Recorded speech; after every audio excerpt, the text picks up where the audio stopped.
We are live. Hey there, everybody. Hey, Grateful Gang. Thank you for joining us on Gratefully Living the Chronic Life.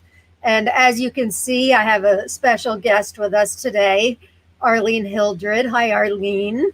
Hello. Um, Arlene, well, I'll tell you a little bit about Arlene. Arlene's going to tell you a little bit about herself. By the way, she's that crown is her Queen of Badassery tiara. Um, and I'm a bad queen of badassery because I can't find my tiara. But that is Arlene. Our topic today is going to be about humor and laughter, and there's no better person that I can think of to help us talk about this topic than Arlene, and you will see why as soon as you hear her talk and some of the things that she has to say. But this is episode 17 already, believe it or not.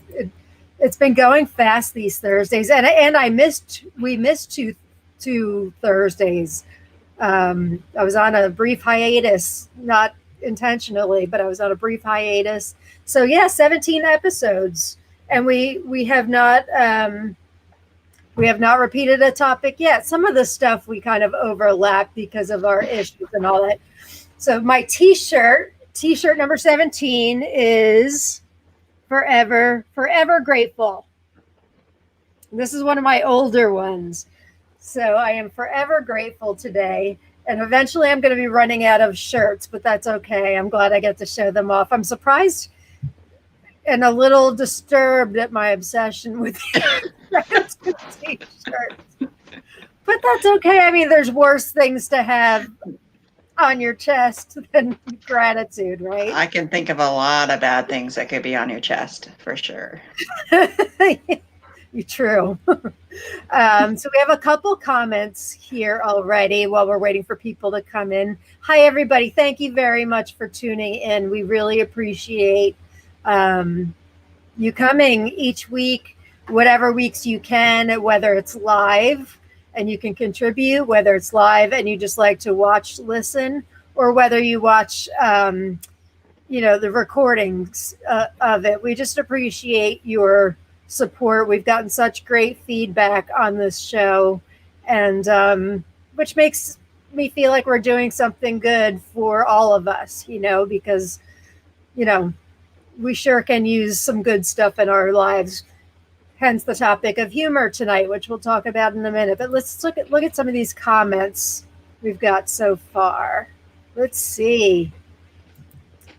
Oh, we've got Linda Edwards chiming in as the first. Hi, Lauren and Arlene. Hey, Linda. Nice you could join us.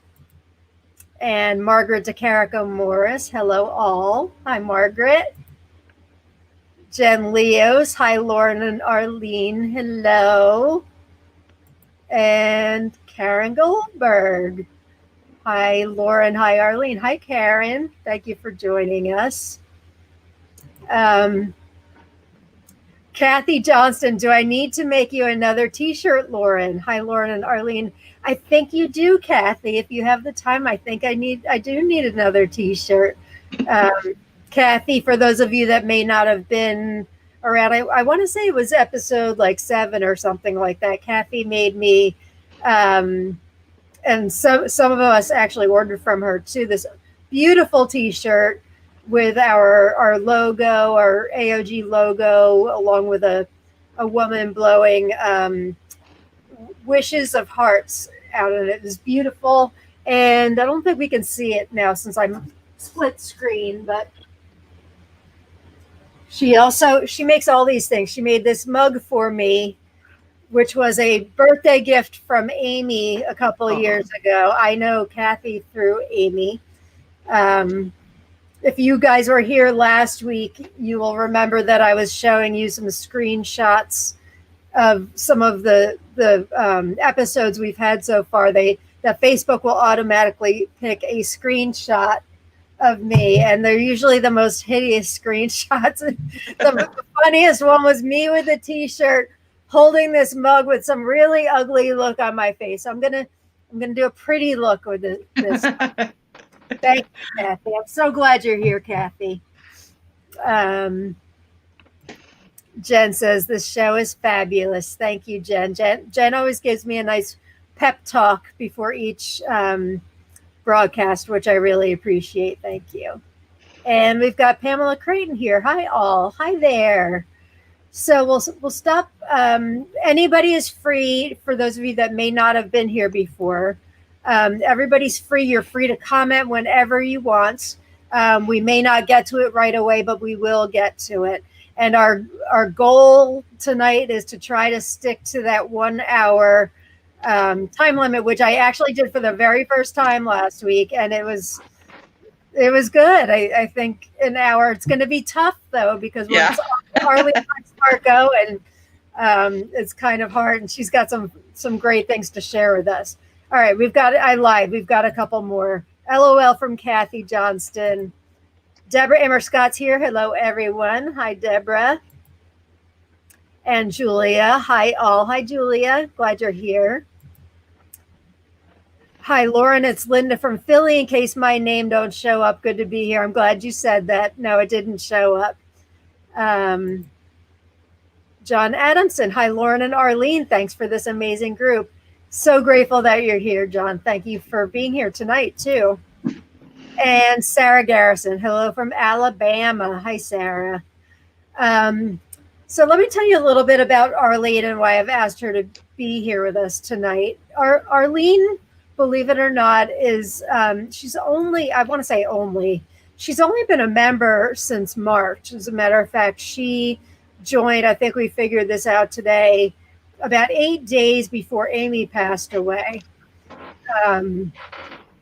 Why is that significant? I don't know. They kind of remind me of each other a little bit. So, and I just know Amy would love Arlene's, what do they call it in French? Joie de vivre, her love for life and her laughter. So I wish she would have gotten to know you more, but I know she's watching from where she is. Oh, and Sarah says, welcome, Arlene. Thank you. So, Arlene has a great outlook on life, on laughter. She's going to tell you a little bit about her story and why it's really significant to our topic of humor tonight. A couple things I wanted to share with you. One of these Arlene does not know about. Today I got your happy mail. Oh. And because Arlene is from Canada, and she had ordered a couple masks from when we did the mask thing a couple months ago. And believe it or not, unless we couldn't find it, there was no way to wire money from Canada to me in America. So what did she do? She took cash and she made a mask. I just had to say, this is just a very small example of why Arlene is just so awesome. I don't know how you did this, but it's absolutely hilarious. I'm glad it came finally. That's good. Yeah, it came just today, so it came. And the only other thing I want to talk about, and I'll talk about it a little bit at the end of the show, is do not forget next week we have a big show because Tony Bernhard will be joining us. Tony has written several books about chronic pain and illness. I don't know how I'm going to word this without sounding like a jerk. I may sound like a jerk, but Tony and I believe in a lot of the things that the tiara is coming off. Tony writes a lot about the same things that we talk about and believe in AOG. So, one of her books is How to Be Sick. And another one, which is, I guess, her most recent full book, is How to Live Well with Chronic Pain and Illness. And her latest book, which she's going to be promoting next week, is a pocket version of How to Be Sick. And it's so you can keep it on you at all times. And you know, what do I need to do if I'm just feeling really down? You can look in this pocket version. So next week, same time, same place, join us for Tony Bernhard. But for today, we have Arlene, and I just wanted to talk to you a little bit about why we thought that the topic of humor not taking yourself so seriously at times. It can be really difficult when you live with a chronic condition to not take things so seriously, because they're serious. Let's face it, they are serious. And I was looking at some of the things, and Arlene's already going to be talking about some of these things, but this article I found said that research has shown that the health benefits of laughter are far-ranging. Studies so far have shown that laughter can help relieve pain, bring greater happiness, and even increase immunity. Positive psychology names the propensity for laughter and sense of humor as one of the 24 main signature strengths that one can possess. I thought that was not surprising, but really kind of astounding. And then it goes on to say, unfortunately, however, many people don't get enough laughter in their lives. And this part made me so sad. It said, in fact, one study suggests that healthy children may laugh as much as 400 times per day, but adults tend to only laugh 15 times per day. To which I said, well, they must not know Arlene then. Because if you know Arlene, and now you're all going to know Arlene, I just dropped you'll see that. You okay? Sorry. That's okay. I dropped my juice bottle. Oops. You okay? Yeah, I'm good. But I think the rest of the stuff in this 3-page article, Arlene's already going to be talking about. So I'm going to turn over the floor to you. In the meantime, I'm just going to throw out there the questions for the day so you guys can start your minds thinking about maybe if you wanted to contribute at all to tonight's episode. Give us an example of how laughter has helped you in dealing with your condition over the years, or tell us a funny story that, funny stories are really great for tonight. So I'm going to put that out there. You can answer at any time, and we'll get to it during various breaks throughout the night. So Arlene, I'm turning it over to you. Thank you for being here, by the way. I'm very, very appreciative of that. I'm happy to be here. So I guess I should just introduce myself.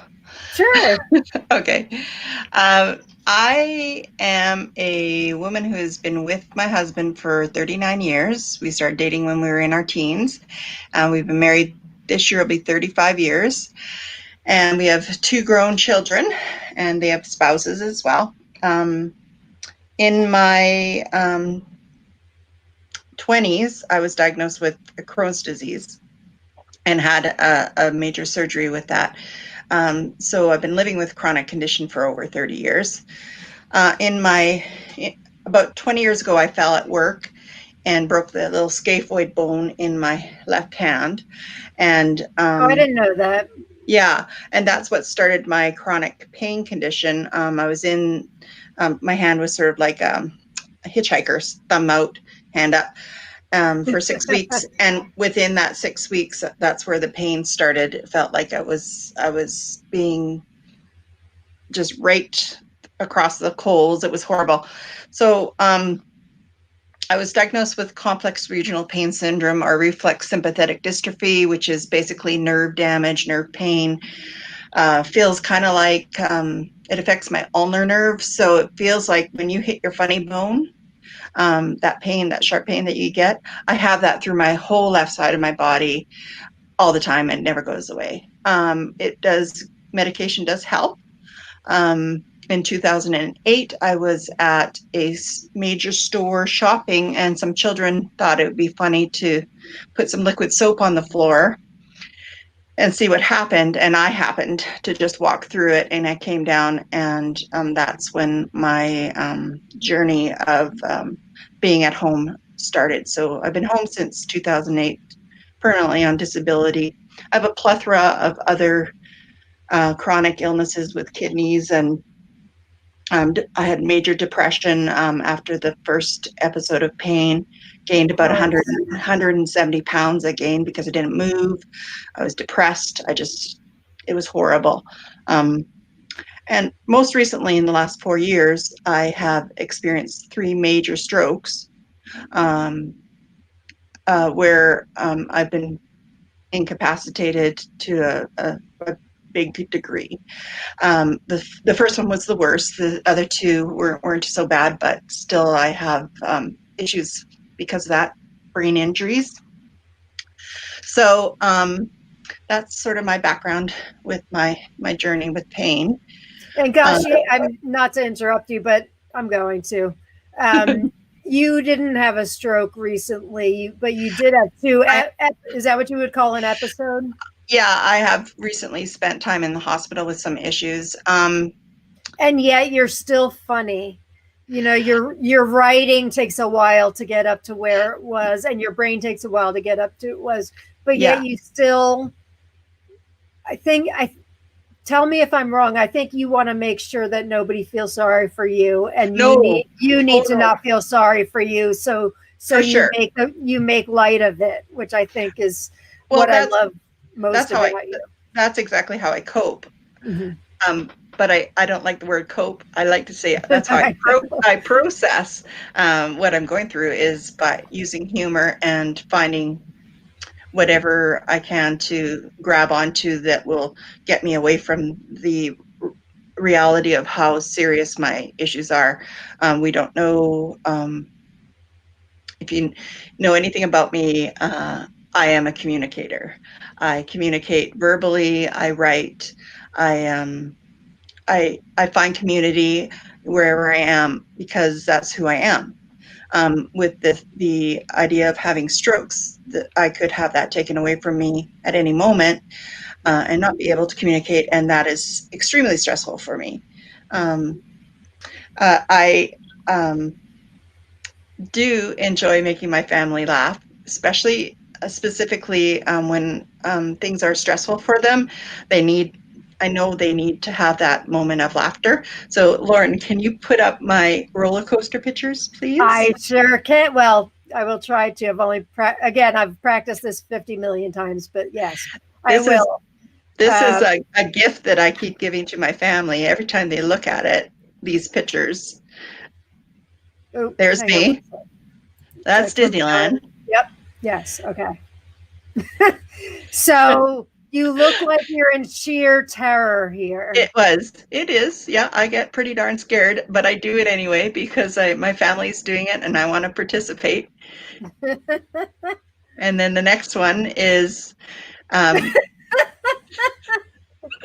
that's me and my husband on our 25th anniversary when we went to Las Vegas and did a roller coaster there. I was not very happy, but he looks like he was. He looks like having, very happy. And every time he sees that picture, I get that same face from him.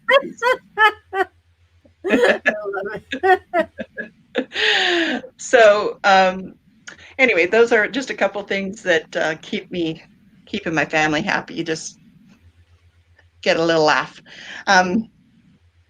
So I just wanted to start with how I look at humor. Humor, for me personally, helps me overcome any stress or potential trauma that I feel I may have from a memory or an experience. Humor is actually a gift that you can give yourself or other people can give you. My father, when he was dying in the hospital, the day before he died, I came to visit him, and he told me a story. He was born in he was moving around in the 40s and 50s and finally came to Canada in the 50s. But before that, he was always on ships, and he would stop in countries and he'd go explore the country and then jump on another ship. And the night before he died, I visited him, and he told me a story about how he went to, I can't remember the country, but he went to this country and decided, well, I'm going to explore it. He got a little boat and he took his boat around the island, and he saw this beautiful beach, and he was like, why is there nobody at this beach? And he spent the entire day at that beach, swimming around, sitting in the sun, until a fisherman started calling him from a boat. And he said, what's the matter? And the fisherman said, what are you doing here? And he's like, I'm enjoying the beach and I'm enjoying the swim. And he's like, this is the most dangerous beach on the island. There's white-tipped sharks in this harbor. And so my dad told me this story, and I thought, well, he made me laugh, and that was the last time I heard him laugh. And the next day when he died, was that? Oh, I'm sorry. Go ahead. Yeah, that was 7 years ago. So the next day when he passed, I had that memory of his last laugh with me, and that little simple story that he shared with me to make me laugh and connect us. And when I was writing his obituary, I put that story in because I felt like that was part of him and his way of looking at things, and it really was a gift. So to me, that's where I come in and say humor can be really a gift. My dad gave me to that, and you can bring up that picture of me and my dad. I sure will. Now I'm an expert at it. Let's see. All right. Well, we've got to see this one again. But all right, here's you and Dad. Yeah, and even in this picture, you can see we're fooling around with the bunny ears and everything like that. But yeah, that's Richard, my dad. So you get it from him, I guess, right? Feeling well, he was my stepfather, but I always considered him my father. So I think my humor has developed with my husband and I growing up together, and coming from, you know, not perfect childhoods, but childhoods with challenges, and the two of us being able to feed off each other and learn how to process whatever we needed to at the time. So, sure. So I just wanted to tell you a couple stories about how I physically change the way I'm thinking by just changing the narrative. So the day that I had the stroke, my first stroke, it was 7 weeks before my son got married. It was a hot summer day. I couldn't feel my left side, and then I had no movement. I couldn't talk. I couldn't find the words. By ambulance, I got taken to the hospital. My husband was there beside me, and I could see that it was a very stressful time for myself, but also for him. And because I couldn't communicate, I couldn't tell them that my left side is painful, and they're poking and prodding me with needles. And by the way, I find none of this funny. I just know the stories already. That's why my smiles come out. There was just not a lot of communication. They would ask me questions, and I knew it in my head, but I couldn't get the words out.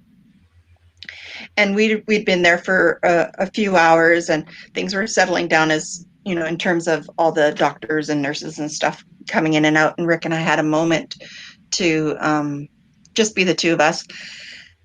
And I was able to say, he knew that I wanted to say something, and I was able to finally say a gift. And he's like, gift?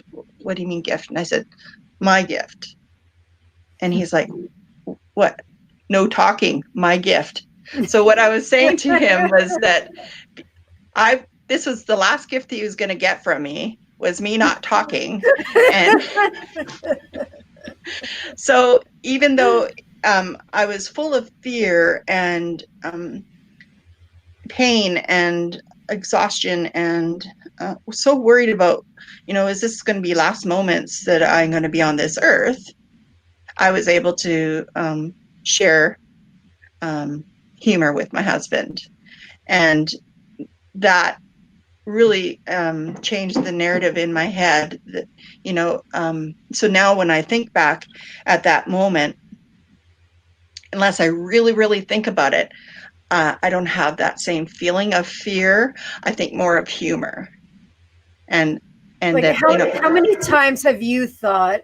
I know I've thought, and I've heard from so many people in the group that said, either I can laugh or I can cry. Yeah. Right. You know, it Yeah. can be one or the other because they're both a very similar emotional release, right? And I prefer crying, or I prefer crying. I prefer laughing because when I'm laughing, then it helps. I think it helps other people not feel as stressed. And for me, anybody who's an empath like you and I are, we feel other people's feelings. And regardless of the situation we're in, we're thinking of other people, right? And Yeah. Oh, yes, definitely. yeah. So it helped me feel relief that I was maybe helping other people process what was going on with myself. Mhm. So that was my ER story. Um, And so how long were you in the hospital the with that? first time it was 3 or 4 weeks. I can't really remember, but if you'll bring up the pictures of the hospital. You got it. So Oop. Hang when on. when I was in the hospital, I had a beautiful view. We live in a beautiful town. It's called Kelowna, British Columbia, and the hospital is right on the lake. And my room was like a penthouse, and I mean it was like penthouse downtown Kelowna. Probably would charge $400 or $500 a night for this place, and here I am in the hospital. So this was my view. That's beautiful. From my hospital. And the next one is the gourmet food that I got while I was in the hospital. I have to ask you, what is that? It looks like pate or something. Honestly, I didn't eat it. I took a picture, sent it to my family to get a chuckle from them, and I don't know. I think it's probably still in the landfill in the same shape. And the next one is me in my penthouse. I had my own room. I had somebody wheeling me around. I was just like a princess. I had people wheeling me around. I had my own butt wiper. I had. You look like you've got the attitude too. That's right. That's right. So it was all about perspective. So I was taking these pictures and giving them to my family so that they could see, yeah, she's all good. She's in her penthouse. She's got good food. So I changed the narrative. I was scared. I didn't know what was going on, but because I was thinking more towards the humor, I was able to process the stress of it a little better. So that's just something that helped me get through just that one incident. Yeah. And smart. You're also a very creative person. Thank you. So I'm sure that this stuff, I'm sure you must have fun coming up with this stuff too, I would imagine. Oh yeah. I do spend a lot of time thinking about stuff like that. Probably too much time. Before we go any further, I don't want to let the comments go too much, and you're getting a lot. Let's see where we started here. Okay. I'm just going to take this. I'm having a hot flash, so I got to put my hair up. Oh yeah, get rid of those. Okay. Kathy Johnston says, I love Arlene. She makes me laugh when I need it the most. Those of you that come to Flush the Format, Arlene is there quite a bit. And that's, I think the first time I really knew how freaking funny you were was at Flush the Format. And I can't stand, there was a couple weeks ago where I think I missed the Tuesday and the Wednesday. And I heard from like 4 different people, Arlene had us in stitches and we were laughing. And I'm like, oh, I missed it. I miss it for, other reasons too. But, who doesn't like to laugh, right? Especially forget about their problems. Sarah Garrison says, oh, I've received happy mail from you. Arlene's good at the happy mail. In fact, the happy mail was her idea, the happy mail thing. And she's very good at it. Kaz C. Hi, Julia. Hi, everyone. Sarah says, wow. Diane McGillivary Brusso. Hello, everyone. Deborah Immer Scott says, thank you so much for sharing your story, Arlene. And then looks like emojis of laughing so hard she's crying. And Margaret, I totally agree with this. Margaret DeCarico Morris says, I like the idea of changing the narrative. Thank you, Arlene. I do too. That's what really struck me too, Margaret. Okay, we'll stop there for now. I just didn't want to get the comments get too far behind, because then these poor people are commenting on something we talked about 10 minutes ago. So feel free to comment away, and don't forget about the group question of, how you use laughter or something funny, a funny story that you have yourself. So go ahead, Arlene. I didn't mean to interrupt you. So that was your hospital stay.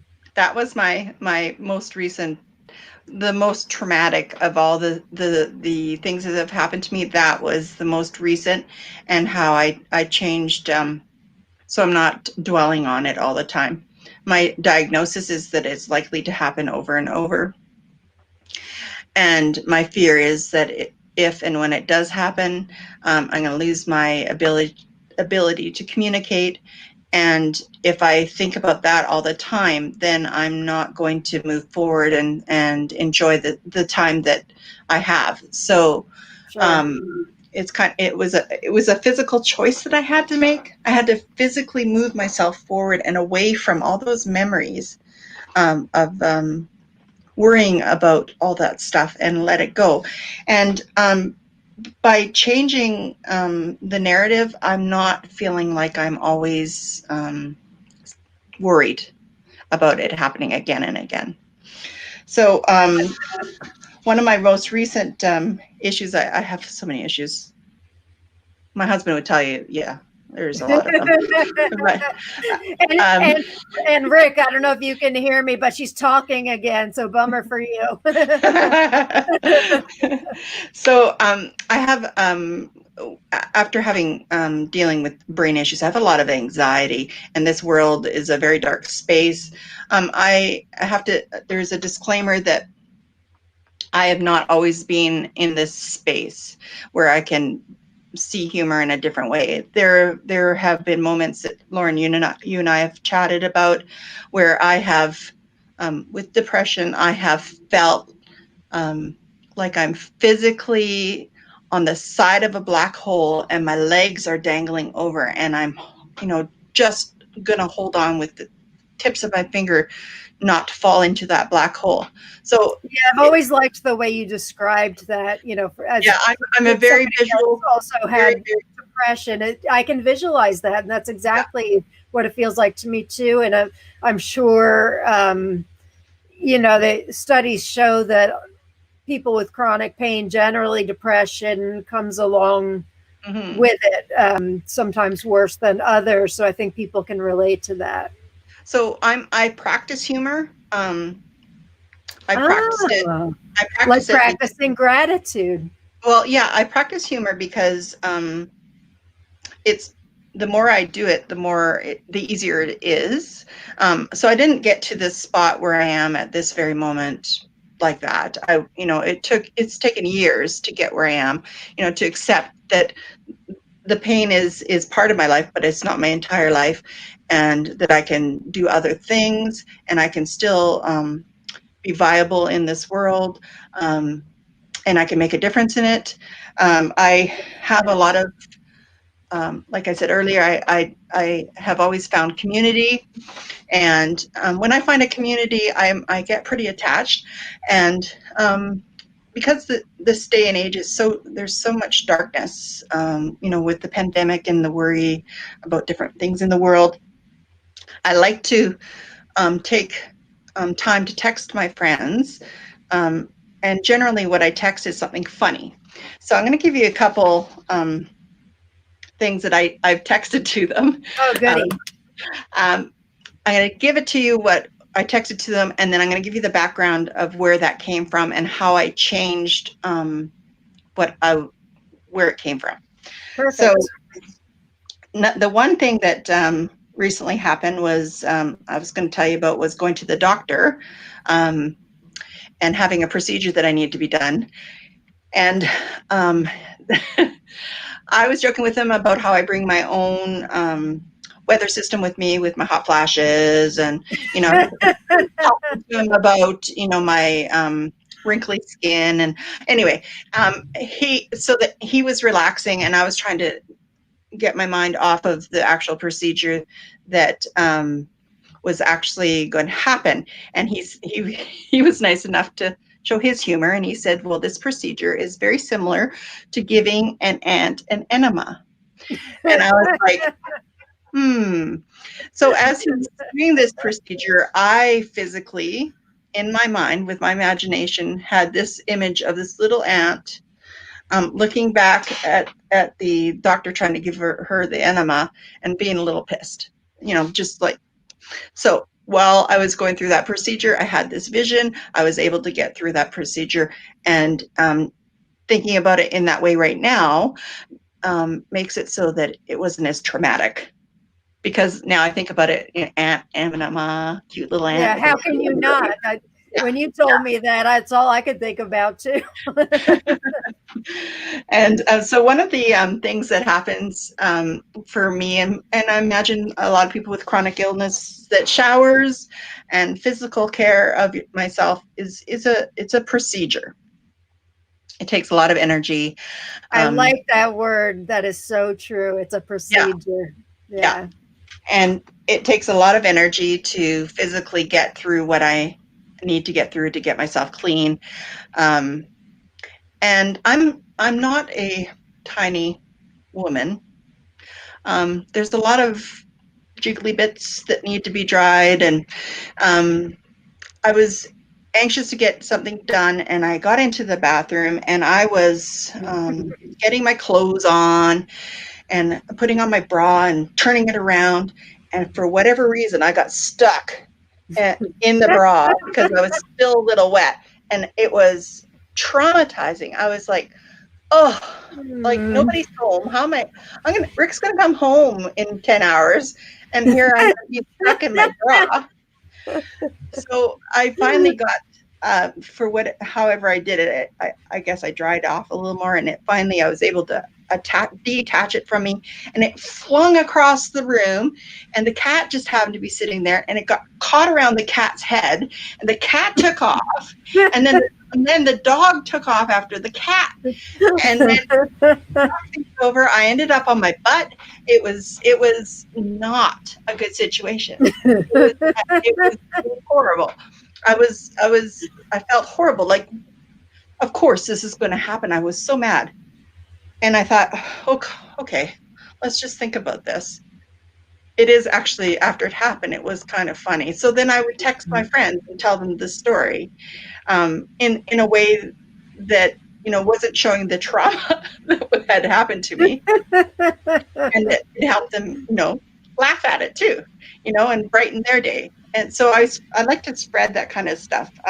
Yeah, I guess when these things happen, I do it too. When these things happen to us, it is so not funny at the time, because it's like usually the last thing you need on this day. It was a process, like you said, to take the shower in the first place. I just want to go sit on the couch and rest and all that. Now you're stuck in the cat. But you're right. If you can change that narrative and look at it in the future, this article actually had said the same thing. I forgot to tell you that think about it in the future and what you're going to think about. It's often not as I mean, there are many things that are traumatic for us, but something like that, you can laugh at eventually. That's right. I've texted them saying that I'm trying to gather up the rodents that are under my couch. Like I was trying to herd the dust bunnies, and that itself came from my feeling awkward about having somebody had purchased a cleaning crew to come in and help me clean the house, and I wasn't comfortable with it, but I wanted to make it so that I could look at it a different way. I like that. And then there's a time when I was walking towards the store, and I saw in the window that there was a woman who, like a middle-aged woman, who was walking like right beside me. And as I got close to the window, I realized that that middle-aged woman was me. And I was shocked. I was like, hold on, because in my head, I don't look that way, but I saw myself as others saw me for the first time. And I was traumatized. I was like, when did this happen? How did I get old? Like, where is that 30-year-old that I think I am in my head? You know, that kind of thing. So those are the kind of things that I send to my friends because, you know, when I wake up in the morning and I'm feeling really grumpy, for whatever reason, I'll wake up and I'll say, oh, I got a chip on my shoulder, but I picked it off and I ate it. You know, like that kind of thing just helps move the day. I don't want to miss out on that picture of the socks. Some of my friends, once I got out of the hospital, my friends bought me these socks because I don't swear normally, but when I got out of the hospital, I was swearing like a trucker. After my first stroke, I still swear more, way more. Put a full screen so they can read. Yeah. So they bought me these flowers, and I'm definitely not a delicate blanking flower. Yeah, it says delicate effing flower. Yeah. But, you know, being able to laugh about that, you know, it is kind of ironic. I'm definitely not delicate, but I was definitely swearing quite a bit after I got out of the hospital. Another example is 10 days before we left for Mexico this summer or this spring, I broke my foot. And I had to take my cane, which I call Gilda. Gilda is my cane. And I named my my boot Glinda. And Glinda and I were going to be the princesses that we were, and we were just going to sit by the pool and have people bring us drinks and, you know, do whatever we wanted. I had to change my perspective. Instead of thinking, oh, I've got a broken foot and I'm going to be in the sand and what a bummer that's going to be, I had to change it. So that was another example. I just had to think differently outside of the negative and look for the positive. It was great having all those drinks brought to me, by the way. It was Is that one picture? Should I be showing that? Or oh, that one was in Mexico. Yeah, you can show that one. This one? Yep.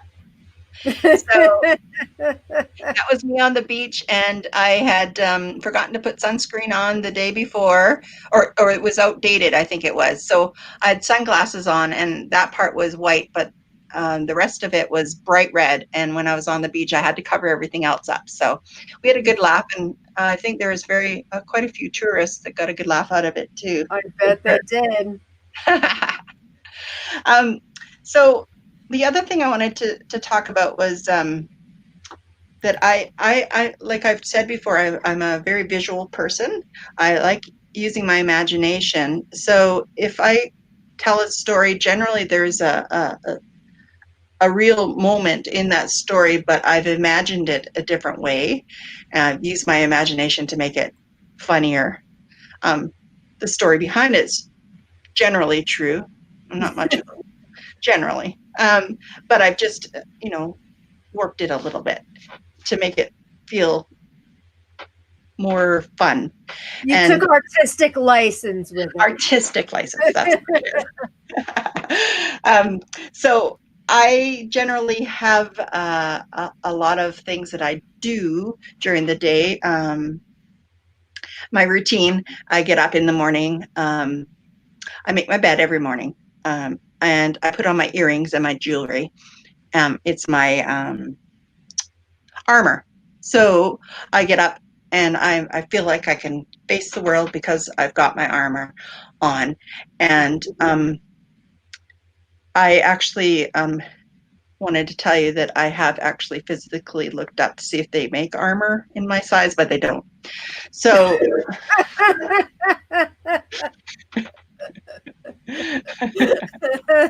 even Amazon? Not my size, unfortunately. There's many things that frustrate me about my life, and it's not always about the pain. It's about being a woman in my 50s and, getting frustrated because my eyebrow hair isn't as strong as my chin hair, stuff like that I look for, to find the humor in, because sometimes they just show up. And and these seem to be disappearing. So it's all about perspective. My eyebrows are disappearing too. I don't have the chin thing, but I painted mine in today, so you can see them. Yeah, and eyebrows are big now from what my daughter tells me. So it's really about perspective and narrative for me. So when you're doing this,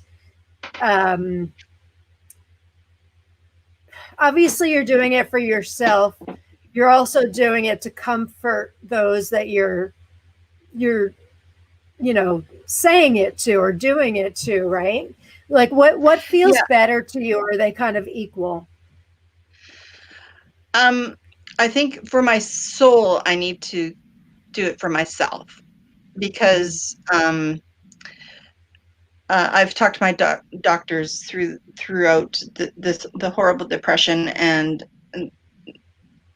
the place that I was in. I don't ever want to go back. It was such a dark place where I would wonder, why did I wake up? What's the point of this day? All I'm going to have is pain. I'm going to have suffering. It wasn't until the moment, probably in about 2006 or so, where my son, I was in the midst of depression, wouldn't bathe for weeks, and I didn't care to cook. I was yelling all the time. I was angry. And my son came up to me, 15 years old at the time, put his hands on the sides of my face, and he asked me where his mother was. And it was at that moment of clarity that I saw myself in this, and I realized that, that I had to make a choice. I had to either stay in this spot or choose to live outside of that spot. And I luckily chose to move forward and out of that spot. And how I did it was with the humor. There was times in those moments where my family was suffering, my marriage was suffering, my friends were suffering, my friendships with people who were suffering.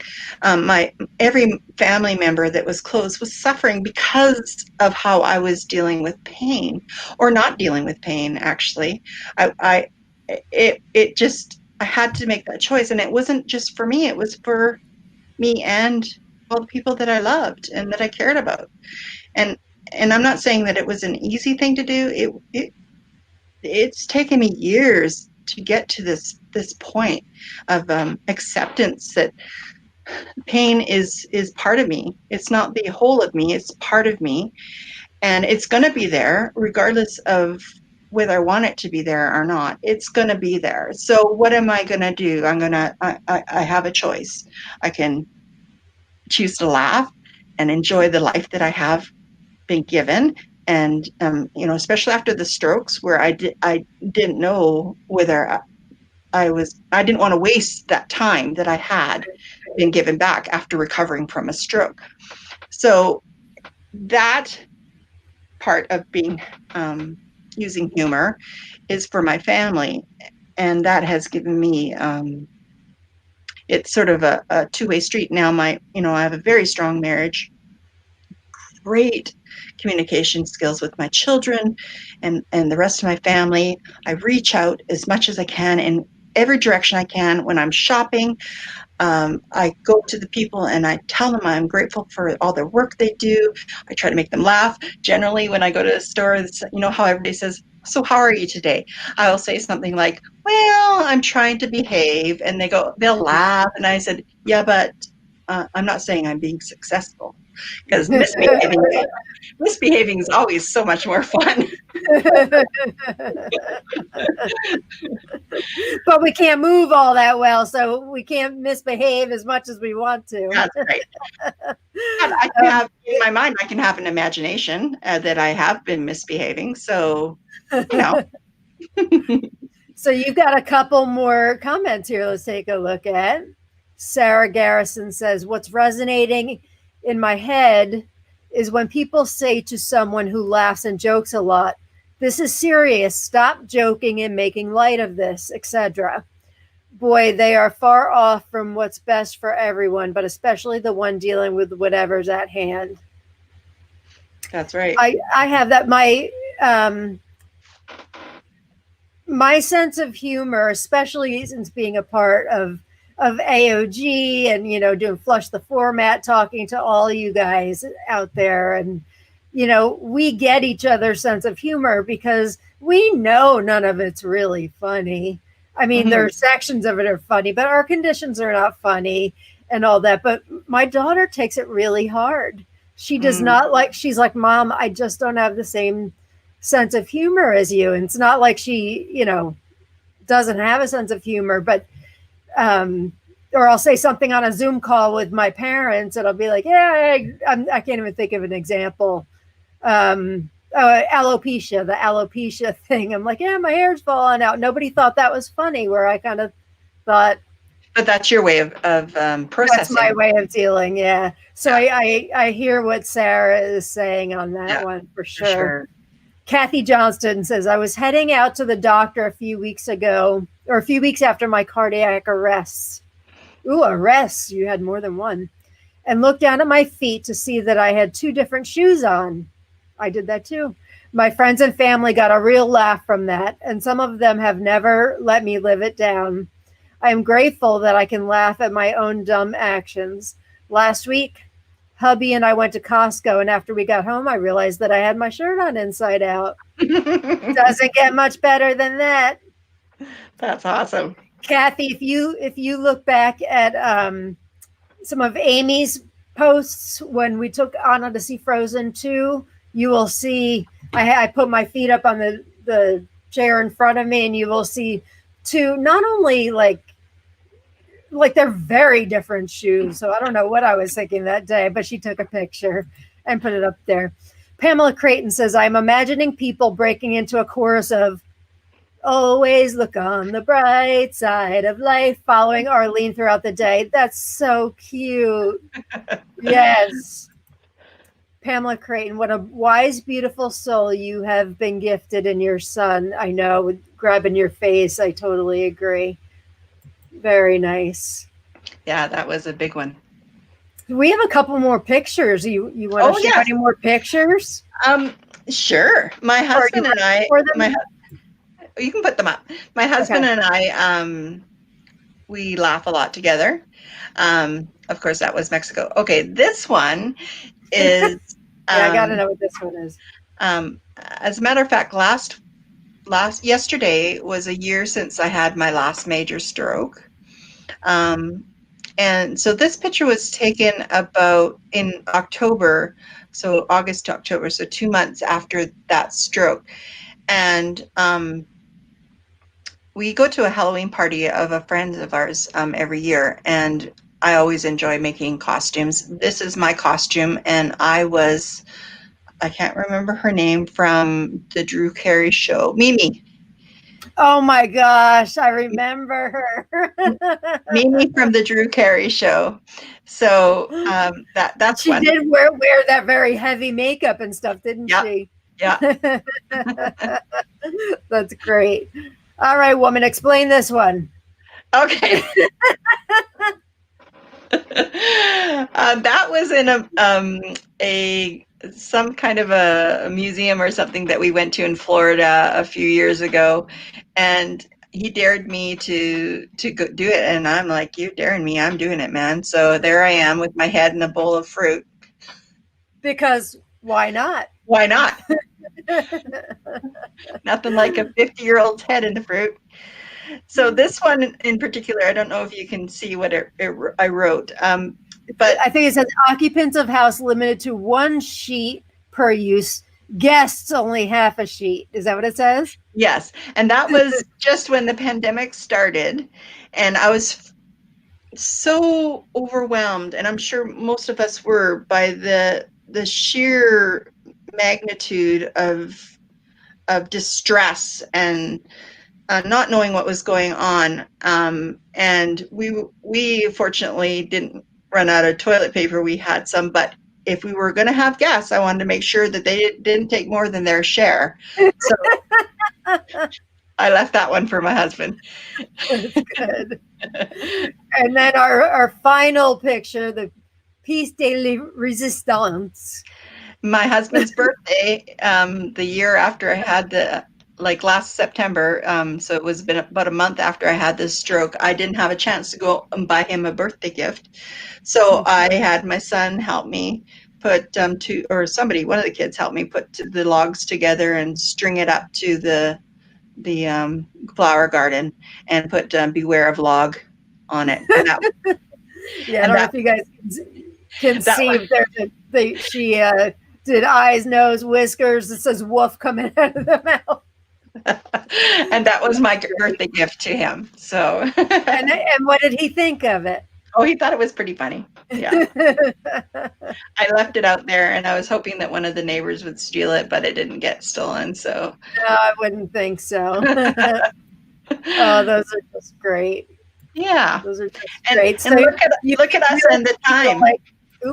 You really feel like this helps you in living a better life, with your chronic conditions. For sure. And it's only one tool that I have in my barrel of tools. Humor. There's so many more things, but it is the one and only that I feel it has been helping me heal my soul.